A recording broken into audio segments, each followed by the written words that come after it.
Welcome back to the Sports Source. This segment brought to you by Southeast Termite and Pest Control. This week I saw a stink bug right outside my house trying to climb up the window. He had died. He was just kind of hanging there. And he's the only one I've seen. So one dead stink bug. Why? Because I get the fall invader treatment from Southeast Termite and Pest Control every fall. Ladybugs, box elder bugs, stink bugs, they're no match for the fall invader treatment. Trust me, I do it. It works. SoutheastTermite.com to line it up for your home. All right, back with Bob, Justin, Marlon, Jimmy. Thanks to these guys. Thanks to the guys out there. One of these days I'm just going to record what goes on behind the scenes during commercial breaks. There's a lot that goes into a show where everybody's running around. So thanks for you guys for doing all that and for putting up with me as I run around and curse.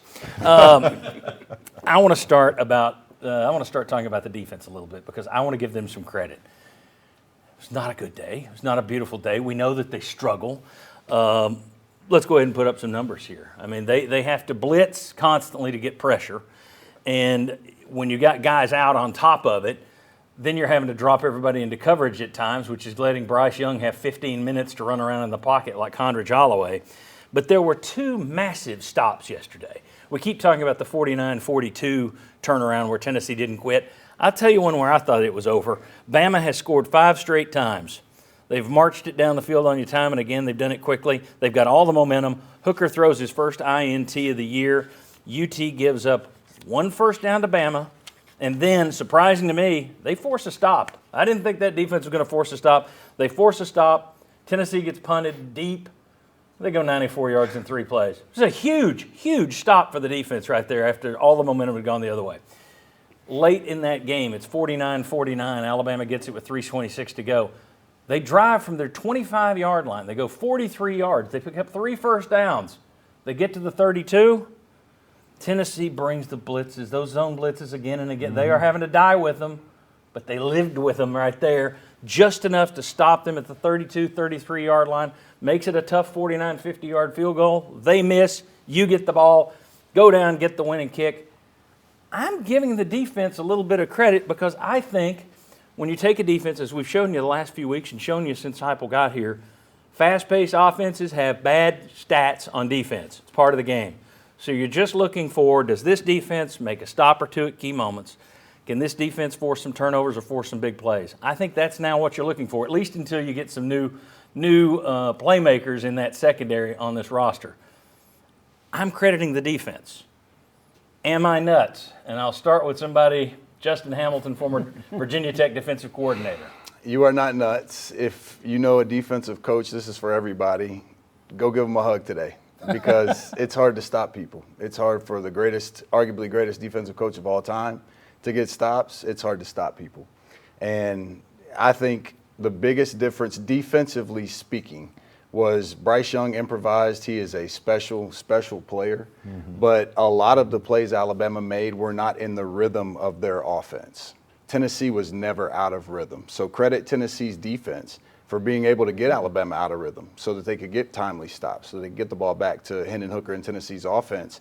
And they held up with missing starters, missing key players. They held up and they bent. At times they broke. But they got one more stop than Alabama's defense, and ultimately that helped win the game. Only gave up 42 points because one of those touchdowns was I'm kind of kidding. 42 is pretty bad. Missing starters, missing the starters' backups, and in some cases missing the starters' backups, if I'm saying that correctly. You are. I don't know. But no, and credit Tennessee's run defense a little bit because Alabama wasn't just able to run. It wasn't like Tennessee stoned them. But their run defense, I thought, was okay. And you did that against one of the best backs you'll ever see coming in. And a good offensive line. Mm-hmm. I mean, they've got your defense made enough stops, I felt. You guys may disagree. You're a former Vol defender. Yeah. I thought they made enough stops. And part of the reason you didn't look good was you're going against the Heisman winner at quarterback last year and Javon Gibb, who's just unbelievable. Yeah. Pass rush can be better. But I thought we did. Hood's not here to argue. Yeah. But I thought we made the stops we're supposed to make. You're talking about a back that was breaking 70-something yard runs against other defenses. I thought we did a pretty good job of corralling that guy. Now, he had his moments where he stuck a foot in the ground and broke a couple tackles and got loose, but you expect that from a special player. But I thought scheme-wise and I thought just mentality-wise when we approached that game as a defense, I thought we did a pretty good job of stopping their back in key moments to get off the field. It reminded me, and I think Nestler said yesterday, compared him to Alvin Kamara. Yep. And I thought that was a good comparison. The way he shifts gears, the way he darts here and there, he's teleporting all over the place. When Kamara was here, we didn't talk about, well, he broke that because it was a missed tackle. And, oh, look at that missed tackle. We said, whoo, this guy's special. Yep. That works the other way, too. And I thought that the plays he made yesterday, some of those were just, hey, sometimes you're up against the stud. All right, I'm not alone here in thinking they deserve some credit. Traditionally, that was a bad defense. You got John Chavis on with you. I bet he will cringe at that. What's your take? Am I nuts for saying credit them a little bit? I'd credit them a little, but probably less than the other panelists. The run defense I thought was pretty good. But if Jamar Gibbs doesn't drop that pass, defense didn't have anything to do with that. That's just a drop pass. Holden dropped a pass. Others dropped passes.